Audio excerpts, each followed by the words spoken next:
join us a bit later.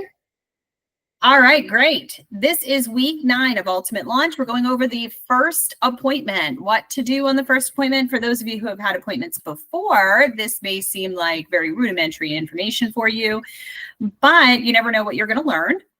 So what do we do on the first appointment? How do we handle those appointments when we get one? Okay, so preparation for your first appointment is crucial. So for new real estate agents, the first showing appointment with a client is a critical step in building rapport, understanding the client needs, and demonstrating your professionalism. So first thing you want to do is you want to schedule that appointment. Remember your 7 touches from our earlier lesson. And now it's time to put it to good use. Don't assume that one phone call, the person is going to remember your appointment time. If they're anything like I am, we have a long drawn out conversation about it. And the minute I hang up the phone, I forget everything that I talked to the person about unless I wrote it down. So just always assume that whoever your audience is that you're speaking to is also going to need some additional reminders about your appointment. So practice your 7 touches. So for your first appointment, you will want to set an exact time, date, and location for the appointment via phone. My canned spiel is, okay, great. I see that you want to see 123 Main Street. I have an appointment available Thursday at 3 o'clock or Friday at 1 o'clock. Which one of those times work better for you? Friday at 1? Okay, great. Just to confirm, I have us scheduled in for 123 Main Street Friday at 1 o'clock. I'll be meeting you right there at the property. I drive a black SUV, and I'll meet you right in the driveway or in the front of the street. When we get off the phone, I'm going to do a couple of things. I'm going to send you a calendar invite with GPS coordinations to the property. I'm going to shoot you an email so that you have my full contact information. And I'm also going to shoot you out a text just so you have it handy in your phone. And if you need anything in the meantime, you just give me a holler, but I'm looking forward to meeting you. So that's kind of my canned speech that I give people. And the reason why I do that is because I'm practicing my touches. So touch 1 is the conversation that I'm having with them on the phone to schedule that appointment. So that's 1. Touch number 2 is I'm sending them a calendar invite with the location. So I am getting their email, going into my Google Calendar, placing that in, putting their email in there as an additional attendee, and putting the location as the property address. Okay, so they're getting an email and a calendar invite. I'm sending them an email with all of my information and some additional value added items. So maybe that's the first time home buyer book. Maybe that's a flyer. Maybe that's who our preferred lender is. Maybe that's a blog post about how to prepare to purchase your first time home or what's important when making your offer. And the 4th touch that I'm doing is sending that text message once we get off the phone. Hey, thank you so much for booking your appointment. Here's your appointment date, time, location. This is my personal cell. If you need anything, please feel free to call, text, or email me at any time. Okay, so remember your touches. So next you need to coordinate with the seller or the listing agent. So if you are a buyer's agent showing a property that you don't represent, it is never, let me repeat this, it is never okay for you to reach out to the seller unless instructed to do so by the listing agent. I don't care who it is, whether it's somebody here in our office, whether it's somebody at a co-broke company, a listing off the MLS. Unless the listing agent gives you permission, you are not to call, text, email, or stop by and talk to a seller. Why? Because they are represented and everything that they tell their agent is confidential and does not involve you. You represent the buyer, you only speak to the buyer. So it is important for you to schedule the listing appointment with the listing agent only. And how do we do this? We go on to the MLS and it becomes very clear on how we should be booking that listing appointment. And there are specific instructions in the MLS telling you how to do that, or at least we hope that they're very specific. So let me just go ahead and log into the MLS so I can show you my screen, and I'll show you how you can see how you can book an appointment. So give me just 1 second because it booted me out. And I can't see you guys right now. Sorry, it's booting up. Let's get into the MLS. Oh, that's not what we wanted. Hold on, guys. It's flipping my page everywhere.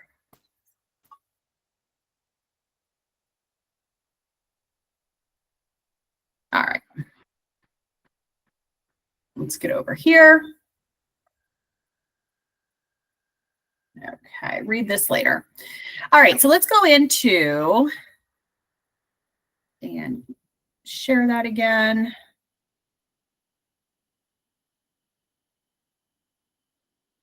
All right, I think I'm rolling now.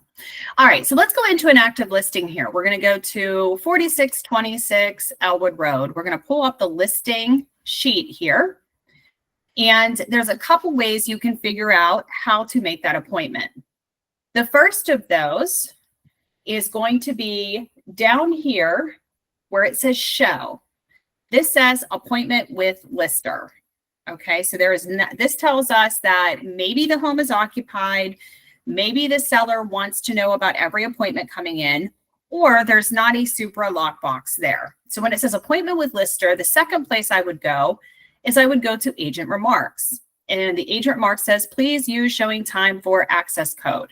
This tells me that there is a contractor lockbox or there is a digital Wi-Fi lock on the door and we need a code. So what you can do for showing time is you can go underneath the photo, the primary photo in the MLS, and you can click schedule a showing right here. This little app, this is our showing time app. So if you click that, that's going to open up the page where you can go in and schedule your showing. All right, so here, this is my listing. So it looks a little different than it would, but it would show your information here. So I'm going to say, yes, I'm showing my own listing. It's going to ask me to confirm the information for me, and I'm going to go schedule a single showing here. Next, it's going to pull up a calendar. And in this calendar, I can pick what time slot I want to show it. So I'm going to say I'm going to show it Thursday at 8 a.m. And appointment type, this is going to be a showing. You can pull down and you can say it's a second showing, third showing, virtual showing if you're not meeting the people at the property. Agent preview, if maybe you just want to see it because you think that you may have buyers that are interested. The appraiser would use the appraisal showing, inspection, photography, so on and so forth. So for this, we're just going to say that I have a buyer that I talked to on Zillow and they want to see this property, and I'm going to go ahead and schedule that in. Next, it's going to ask you for your appointment end time. You can see that I put in for 8 a.m. I'm going to say, okay, I'm going to be there for an hour. So I'm going to leave myself a little bit of window in case I'm running late. So appointment end time, 9 a.m. Buyer's name is optional. You can add this in if you want to keep track of it. You don't have to. And then it's going to ask you appointment status, confirmed or not confirmed. So I'm going to put confirmed. And then it's giving me the details of the property here. You can see that it has a combination lockbox 9999. I'm going to request appointment, and it's telling me that I'm confirmed, and it's giving me the access instructions.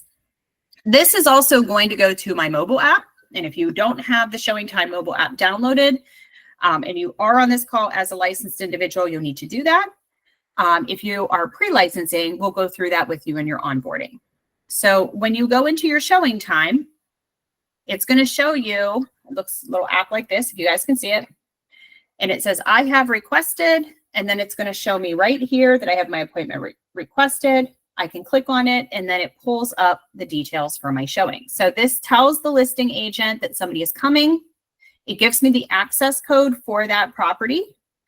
And they can also notify, if they have their settings set up properly, they can also notify the owner that somebody is coming. So other ways you can request that showing.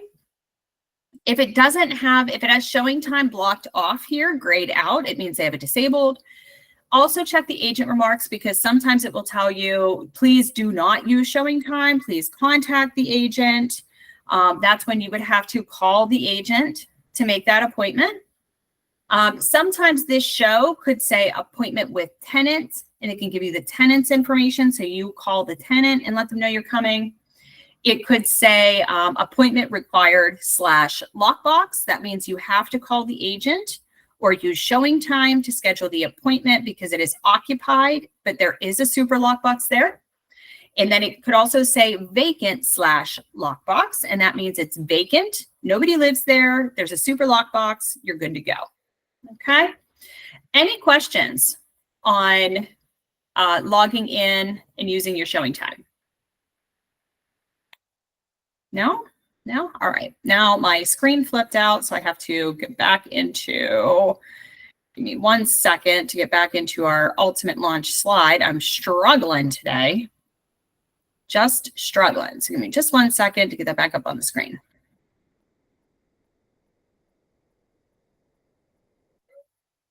All right. Let me flip our screen here. You guys are quiet today. Somebody jump in so I don't feel like I'm all by myself.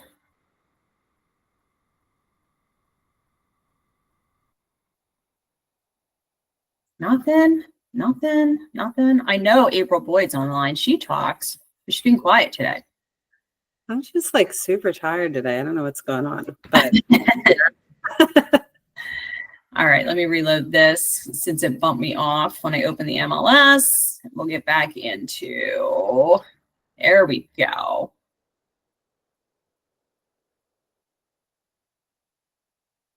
Pull it up here so you can see it.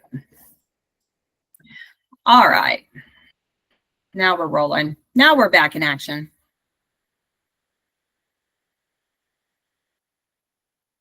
All right. So just some side notes. If the home is tenant occupied, let me see if this screen's going to pull up here. Let me know if you can see the presentation. Can you guys see it? There we go. Yeah. All right. Just a note, if the home is tenant occupied, you may be required to give 2 to 3 business days notice prior to the showing. So keep this in mind when booking your appointments and check the status of the property frequently. So when these are tenant occupied, sometimes it can be a little difficult to get into them. Just know this in advance. A lot of listing agents will state on there that it is tenant occupied. Even when your appointment is confirmed, sometimes you will show up and the tenant will not be there, will not allow access. It can be a little tricky. So just set up those proper expectations with your client ahead of time and let them know, hey, it's tenant occupied, we're going to go. But tenants can sometimes do what tenants want to do. And even though they say we can come in, doesn't always mean that we can get in. So just let them know that in advance. So this goes over how to check your showing status on the MLS. The MLS is likely, the MLS is likely, oh, I got to switch that, to tell you how quickly you can show the home or how much lead time is needed. The showing statuses are, just to go over that again, appointment with lister, appointment with seller, appointment required lockbox, vacant lockbox. There's also a call first lockbox, which almost nobody uses, but we'll go over that in a minute, and other. So most of these are pretty self-explanatory, like we just went over, but let's go through them all again just to make sure that everybody is aware. So appointment with lister means that the home is occupied and notice is required. So usually next day appointments are fine, but when you see appointment with lister, that usually tells you that they want notification that you're coming in. Appointment with seller or tenant. This means the home is surely occupied or probably pretty occupied, or the seller will not provide the agent with the keys. Home may have a tenant present and the seller may be there as you're showing the property. So allow a few days notice and be flexible with your schedule. Has anybody on this call ever showed a property where the seller was there and had to be the one to show it?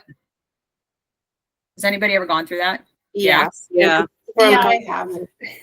Yeah, please warn your buyers in advance and let them know, hey, the seller is going to be there.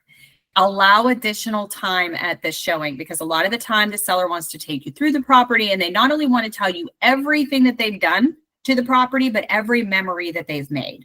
This is usually a sign of a seller who is very emotionally attached to the property, and that's okay. So handle it with kid gloves. Let the seller take the wheel with the showing, but just let your buyers know in advance. Please don't say anything out loud. We'll find a spot after the showing, even if it's down the road at a coffee shop, to then talk about everything we learned at the showing. So be nice to the seller. You can communicate, you can ask them questions, but be very careful of the information that you're sharing with the seller. And please let's have a little bit more time. Because even if you hate the house in 30 seconds, that seller is still going to spend an hour with you at the property. So it doesn't happen very often, but it does happen. So, and I've personally had sellers like that. Food for thought, the house never sold, but because they loved the house, they couldn't stand the seller. But so just know that going in, and try to be as accommodating as possible. Appointment required lockbox. Home is likely occupied and notice is required. So usually next day appointments are fine, but same day appointments are not going to work. And that means that there's a super lockbox on the door. Vacant lockbox. Home is vacant and can be shown at any time without notice. So super lockbox is on the door. Call first lockbox, which used to be super common in our industry, but since showing time came out, I don't see this one as much. Home is vacant, can be shown with an hour lead time. You must notify the agent that you're showing, and you do not have to wait for confirmation. And there would be a super lockbox there. Other is an item not listed. So you would contact the agent for instructions or place the showing through showing time. Also, again, check those agent remarks for additional instructions. So how to request through showing time, I showed you that in practice, but the showing app can be used by agent that integrates with our MLS. Just a side note, you can use that on your desktop. You can use that on your mobile MLS touch device, and you can also schedule showings directly through your showing time app, as long as the listing agent has them appearing. It is much easier to request a showing time through the showing time app if you have the MLS number as opposed to the address. So sometimes the address can be a little finicky, especially when we get into those weird listings. It's like state route, whatever, state highway, whatever. So they can be a little finicky. So if you're able, have that MLS number ready, because it's way easier to just punch in that MLS into your showing time app and have it come up with the correct listing. All right, this is just going over how to schedule that appointment on the MLS. You can use the app button here, which we showed you in practice. When booking your appointment, leave yourself some wiggle room. On average, one showing appointment will last 30 minutes. However, if you are showing multiple properties in one tour, you must account for travel times and delays. So we suggest booking home tours in 1-hour sessions, overlapping. So when I book an appointment, say I'm showing 3 houses and we're starting at 10 a.m., I'll book house number 1 from 10 to 11. I'll book house number 2 from 10:30 to 11:30. I'll book house number 3 from 11 to 12. So there's a half-hour overlap. Now, when you go into showing time, it's going to warn you that you have an overlapping time. We know this. So just accept the warning and overlap your appointments. But this allows you some wiggle room in case there's some travel. Maybe your clients are running late. Maybe they love the first house and they spend 45 minutes there, but then you get to the second one and they're like, oh, this is on a busy highway. I don't even want to go inside. All kinds of things happen. So overlap your appointments, and it gives you a little bit more leeway to be able to enter the property during your allotted time. All right, confirming your appointment. Once you have confirmed your appointment with the listing agent, this is a good time to send your confirmation text to your client. So this would be touch number 4. Good afternoon. I just wanted to confirm our appointment for Friday at 2 o'clock at 123 Anywhere Street. I've confirmed with the sellers and they will have the home ready for us to tour at this time. If you need any directions in advance, please let me know. Looking forward to seeing you there. John, agent at Realty One Group Ultimate. Okay. Now, if you notice what I did here is I have confirmed with the sellers. I didn't confirm with the sellers. I told you not to reach out to the sellers, right? But when we're talking to consumers, if I say I have confirmed with the 4 listing agents that list the property of these, no, just tell them we've confirmed with the sellers, because we've confirmed with the sellers through their listing representative. So I've confirmed with the sellers and they have the home ready to tour for us at this time. One thing I don't want to have with a brand new consumer, a brand new buyer, is them questioning, oh, you're not the listing agent? I only want to work with the listing agent. Or should I be calling the listing agent directly to see this home? Don't even open that can of worms. Just let them know I've confirmed with the sellers and they will have the home ready for us to tour at that time. Okay. Pro tip, check your showing time often and make sure your notification settings are turned on. Even if your appointment is booked, the listing agent can cancel the appointment or suggest other times for showing if the status of the seller or the property changes. One thing as a listing agent I can't stand is that if we accept an offer, what I do is I update it as pending, And showing time automatically sends out a message that says the status of the property has been changed to pending. That alerts everybody who has a showing booked on that property. Now, if there's a lot of agents showing this property, I'm not going to reach out to them all individually. Why? Because the system does it for me. But it never fails that I get a nasty gram saying, well, I showed up at the property and my buyers told me that it was already sale pending and you didn't have the decency to tell me. No, I did. I have my app set up properly. And I do remind them, well, if you go into your notifications, there's a little bell when you open your app. And if you see that, the system sent you a message that says the home has gone sale pending. I didn't cancel your appointment because it is contingent and we're still looking for backup offers. But I cannot reach out to everybody when there's 15 showings to let everybody know. The system does it for me. A lot of times the agents don't have their notifications turned on. Why have them silenced? Because it's annoying. Well, then you're not getting the information that you need. So make sure that you have your notification bell turned on, and you can have it deliver notifications to you a couple different ways. It can be delivered to you through push notifications on your phone, which is the easiest and quickest way to get the information. But if you're working another job during the day and don't want the distraction, totally understand. So you can opt for email notifications as well, or text notifications. Regardless of how you receive those notifications, just make sure that one of those or all of those are on and that you're checking that source very daily. I would suggest going in about an hour at least minimum before your appointment and just rechecking the status of your showing time. There's a lot of reasons why your appointment can be canceled or changed. So think outside of the box and think of it this way. Sickness in the seller's home. The seller may call the listing agent and say, oh my goodness, I have the flu. I don't want to get this other agent and her buyer sick. So can we cancel or reschedule that appointment for another day? Not able to get a pet out of a house. Maybe they're running late or had to work over from work and they can't get Fido out of the house and they don't want Fido to run down the street and cause a ruckus or jump all over the buyers. So that could be a reason. Seller accepted an offer. So the house went contingent or under contract. Maybe the seller had second thoughts and took the home off the market. Or, we hate to think this way, but maybe there was a family emergency. A lot of times when things happen, death, sickness, accidents, the last thing the seller is thinking about is whether your buyers are accommodated or not. They just kind of drop everything and run. So sometimes appointments will get rescheduled or canceled because of family emergencies. So keep in mind the listing agent is trying their best to coordinate many moving parts with many different types of personalities, just like you. Be kind and do your best to work with the listing agent and not against them. You both want the same thing. If you have a question as to why the showing was denied, unconfirmed, or moved, just have a friendly conversation with the listing agent and try to gather some direction. Okay? All right. Questions before we move on? No, this is usually a pretty easy one. Yeah, I think it was a good point that you mentioned. So like when I try to schedule my showings, usually I go on Google Map and I put all the addresses in and see how far away from each other. And I usually give a little bit of leeway. But like right now, I have a client that usually, because of their handicap, they take like at least 45 minutes through the house. So, but I think that's interesting that you said that you make them longer appointments and let them overlap. Yes. Do you think that affects like when people actually are like occupy the house? Like, because I don't want to make them like output them too long, you know what I mean? But I also don't want to not give enough time. So that way, they're not like showing up when we're leaving or, while we're there.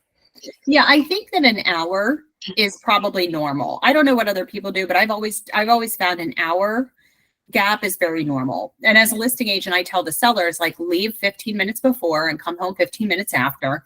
But just understand that like people move at different paces, things happen, traffic, whatever. And so if you come home and they're still there, just hang out in your car and be there to answer any questions that maybe they will have, but just give them a little extra time. Now, if you're dealing with somebody who does have some mobility issues, like you were saying your client does, I would probably put that in for a little longer and put some notes in there that, that the client has special accommodations in the appointment. I'm doing an hour and a half instead of an hour just to accommodate those special accommodations that they need. I would be hard pressed to think that a listing agent wouldn't be like, oh no, you know what I mean? They're like, oh, okay, great. Not a problem. You know what I mean? Yeah. You don't have to get specific. Just say that there's, there's accommodations for my client, that makes the showing a little lengthier, and we just want to make sure we're accommodating them appropriately. Gotcha. That makes sense. Thanks. Mm-hmm. All right. So what do you need to do before you show up at the appointment? You've got your appointment set. You're all ready to go. Now, what do you do? Okay. So first thing you want to do is you want to prepare, and preparation is key. You've heard me say this before. It's less about what you do in the moment and what you do before and after the moment that matters. Now, granted, the moment matters, but your prep and your follow through will make or break the differences between a real estate professional who runs who runs a successful business and those who are just used car sales people. And we'll have a big training on this month, so please don't miss that. All right, so what do we need to prepare about the property? So what I always did, and you may have your own system, but I'm just giving you a guide of what I always did, is I have the MLS sheet. Yes, I print out an old-fashioned sheet. I always have. I have it on my phone. I'll send it to them digitally. But to me, I always printed out the sheet on the MLS, so I had all of the information handy in front of me, and I didn't have to fumble around and try to look it up, and maybe I don't have good service of the property or whatever. I just had it right in front of me. I would have the seller's disclosures if they were available on the MLS, the lead-based paint addendum, the OGM, and then I would also print a copy of the property lines and flood maps that are available on the MLS. And for those of you who maybe missed that or are unfamiliar, it's just a tab at the top where you can go into your parcel maps, and I would print that out as large as I could make it on a sheet of paper, because it never fails. I show up to an appointment and they ask me, hey, where's the property lines? Well, I don't know. So the parcel map will help you at least kind of eyeball. Well, I don't know exactly because they're not pinned, but according to the map we've got here, it starts at this rock and goes to that stream. Okay. So I print these out, I bind them all together with a staple, and then I put them into a folder for this client. Okay. Some additional documents you may also want to get together are a client presentation booklet. So maybe that's your home buyer's guide. Maybe you have a buyer's presentation booklet that you give them. A consumer notice. So I could copy this. Hold on one second here. Okay. My mouse to work. Okay. Yeah. Bye. All right. We're getting some feedback there. So we would do our client presentation booklet, a blank consumer notice, a blank buyer agency agreement, a couple business cards, not just one, a couple. And I always give a couple because there's usually more than one person on the appointment, or even if it is just one person, I give them two. Like, here's one for you. And if I do a great job for you, feel free to pass this out to somebody you know. I always brought a small gift, and this is optional, but I always brought some kind of small gift with my brokerage information on it, or even my information on it, some kind of giveaway. And you've heard me say before that if you do something nice for somebody, they are 10 times likely to what? Anybody know the answer? I know you guys have heard me say this 100 times. All right. If you do something nice for somebody, they're 10 times likely to do something back for you because they feel obligated. They feel like they owe you something. So I always give them a small gift. The small gift can be anything. It could be a bottle opener. It could be, it could be, a pen with your card on it. It could be, it can literally be anything, but make it something that has your branding on it. So find that one thing that you want and then have your branding on it. And then I also bring a blank sales agreement. Yes, you heard me. A blank sales agreement that I could fill out at the house if needed. Okay, so you should have that somewhere. So your consumer notice, your buyer agency agreement, and your blank sales agreement. I always put mine on a clipboard. I always had copies on a clipboard, and then I would pull them out if I needed them. But you should have your MLS sheet, seller's disclosures, lead-based paint addendum, OGM disclosures, property lines, if available, all tacked together in a folder, and then have your client presentation booklet in there. And then have your documents, your business cards, your small gift, and then have your blank documents on a clipboard or something similar.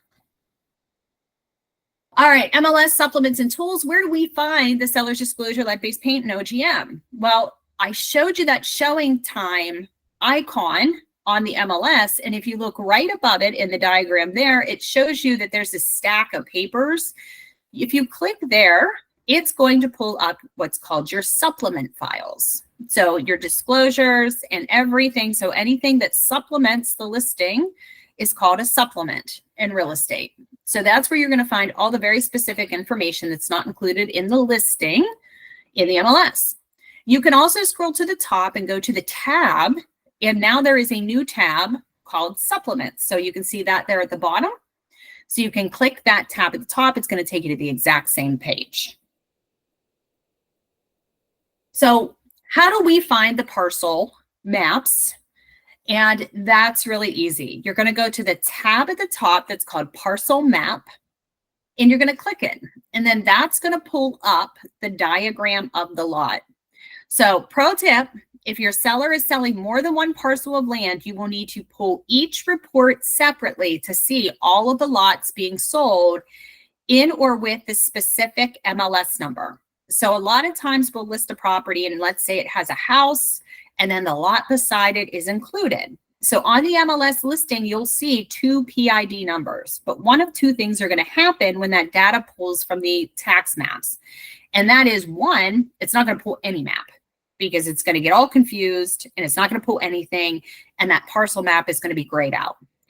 Or it's only going to pull the first parcel number that was listed, which could be the house or could be the lot, just depending on which parcel number they put in first when they generated the link between the taxing district and the MLS.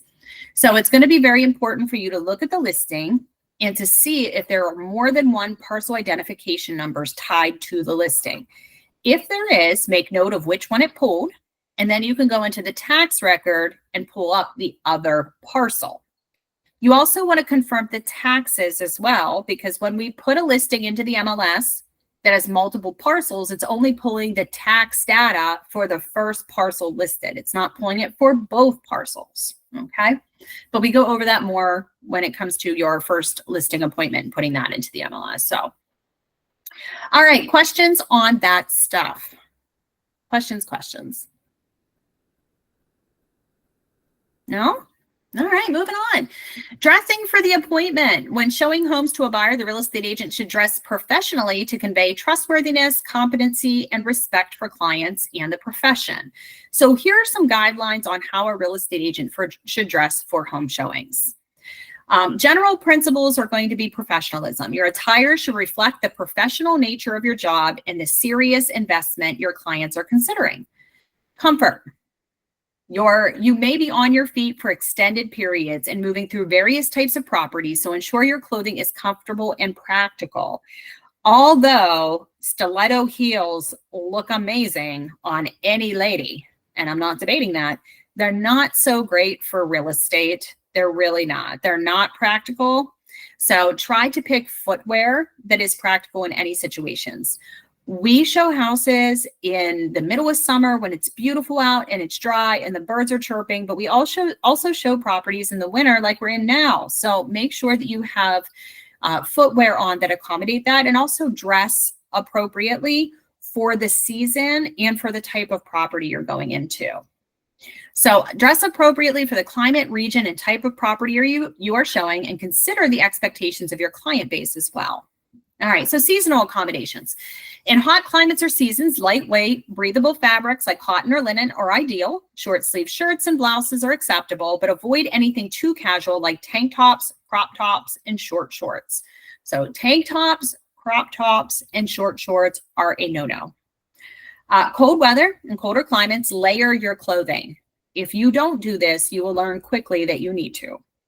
So layer your clothing. A professional coat, scarf, and gloves are both functional and stylish, and ensure that your outerwear is clean and in good condition. Rainy weather, get yourself a good umbrella. You will need it. And make sure that you have appropriate outerwear. Consider waterproof shoes or boots that still look professional. I can tell you from my own experience, there is nothing worse than having wet feet when it is 30 degrees out. It will ruin your whole week. So Look into waterproof shoes if you are out showing houses in the winter. Your PEs will thank you. All right, special accommodation. So we dress differently depending on what we're showing. And this is super important. Luxury properties. When showing high-end or luxury properties, elevate your attire to match the setting. Men might consider a suit and tie, where women may opt for a formal dress or business suit. If you're doing casual or rural properties, you want to dress down slightly, but still maintain a professional look. For example, dressy jeans with a nice blouse or shirt are appropriate, and some footwear for potential rough terrain. The last thing you want to do is show a farm in heels, because every time you step down, your heel is going into the dirt. So make sure that you are being sensitive to that. Also, cultural sensitivities, be aware and respect any cultural or regional norms regarding a dress. Okay, so you want to make sure that you're being sensitive of your consumer as well. All right, this goes without saying, but I have learned in this business, I do have to say it.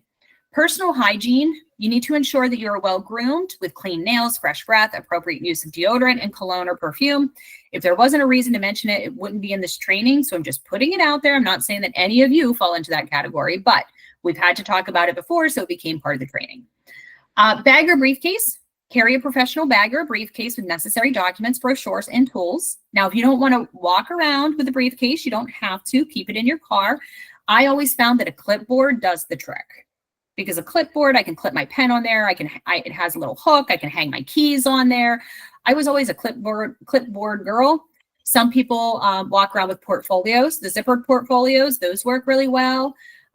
Some people, I mean, I had an agent in the past walk around with a trapper keeper, which I thought was the coolest thing ever.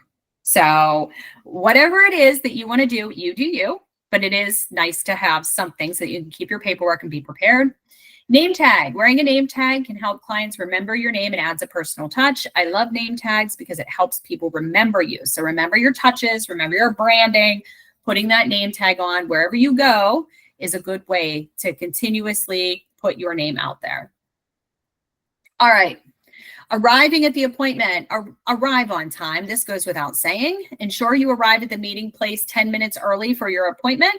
Park on the street or in a place for easy movement of your vehicle for safety reasons. If this is a client that you know, that you do not know personally. So my rule of thumb is that I would always park my car on the street and leave the driveway open for my client. I never parked in the driveway if I arrived first. This is for safety reasons, because I don't know these people. And if I need to get away quickly, I don't want to be blocked in by somebody trying to hurt me. So I would always tell my buyers, I will meet you in the front of the property. I'll leave the driveway open for you so you can pull right into the driveway. And it would just be a professional courtesy thing, the way I displayed it. But for me, it was a safety precaution. So I need to be completely unboxed in. So if I got to get away fast, I know that I can get away in my own vehicle. Scan the property. Scan the property in the neighborhood while you are waiting, but do not go inside alone. A lot of agents arrive at the property early. They go inside, they walk around, they turn on the lights. If this is not your seller's home, you should not be doing that. You should never be doing that. Unless it is your personal listing, do not go in that home by yourself. Here's a couple reasons. One, you don't know who's on the other side of that door. You don't want to be going in alone. Not saying that it's common, but I have to be, bad news bear here and let you know that agents do run into squatters from time to time. It does happen, especially if you're viewing homes in certain areas. So do not go in alone. Number two, this is a liability thing. If you go in alone and something comes up missing and there are no witnesses to back you up, who's going to be at fault? Well, the agent. The agent has insurance. So who are they going to go after? The agent, the one that has insurance, right? So please do not go into listings alone. Wait until your buyer gets there. Text your client. If this is the first time you are meeting your clients face-to-face, let them know that you have arrived at the property and where you can be located when they arrive. You can meet them on the front porch, in the driveway, or if it's cold and raining, let them know what type of vehicle you are waiting in at the street. Okay? Greeting your client. You want to greet. What's that? I just have a question. So couple things. One, what if you're doing a virtual tour? I mean, I guess, should you take someone else with you to a property? Or, a lot of times I'm doing that, so I am entering the house by myself. And then my other question would be, do you unlock the door before they're there? Because I don't like when somebody's like standing right behind me and I'm like opening the lockbox, like with the that I just met. Those are good questions. So if you're doing a virtual tour, I would try to meet them on Google Meet, so that even though it's a virtual tour, they're with you on the phone as a witness.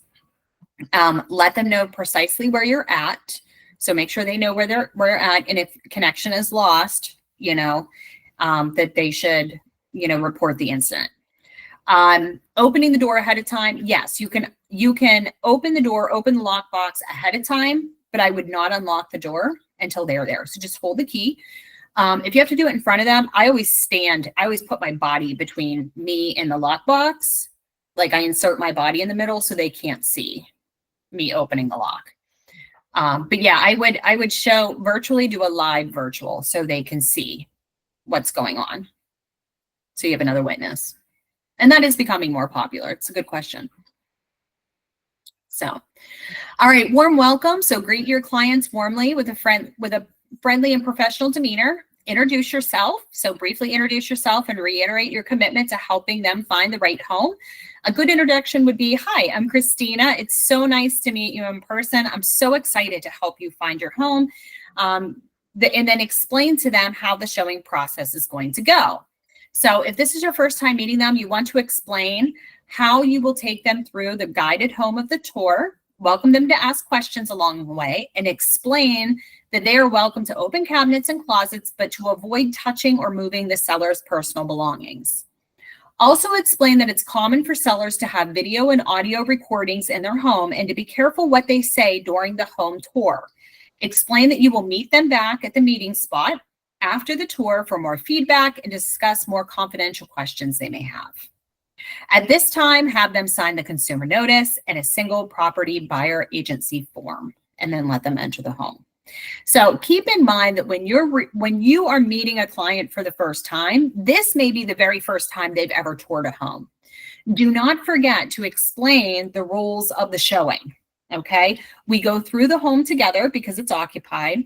You can open cabinets and doors. You can look at the appliances because they are included, but we want to not touch any of the seller's personal belongings. We must stay together through the tour. Feel free to ask questions, and just know that there may be video or audio equipment within the home. I'll let you know if I spot that once we're in there. Okay. All right, cracking the code of the lockbox. There are two very common types of lockboxes that we encounter. One is a Supra box, and the other is a combination lockbox. So on a Supra box, these are self-contained boxes, and sometimes for somebody who doesn't know how to open them or haven't been trained, they can be a little tricky because you're looking at them and you're like, how do you get the key out of here? So once you have access to Supra, it's an app on your phone. And I'm going to try to turn my video on, but my signal is not the best today, so it keeps lagging me down. So I'm going to try. Okay. Tell me if you guys can see it. So the blue lockbox on the back, what you're going to do is underneath the lockbox, there is a black container. You're going to push up on that container and release. And once you do, it is going to make this little black dot here blank red. Then you're going to open up your phone and you're going to go to your Supra eKey app, which is right here, and you're going to pull that up, and it looks like this. You're going to go to obtain key here, and it's going to ask you for your 4-digit PIN, which I'm going to put in, and then it starts beeping. This is telling you that it is communicating with the box. And then once it's done communicating, it'll go do-do-do-do. And then you take that box, that black little lever on the bottom, you push it up and release quickly. That is going to have a container fall out of the bottom with the key inside the container.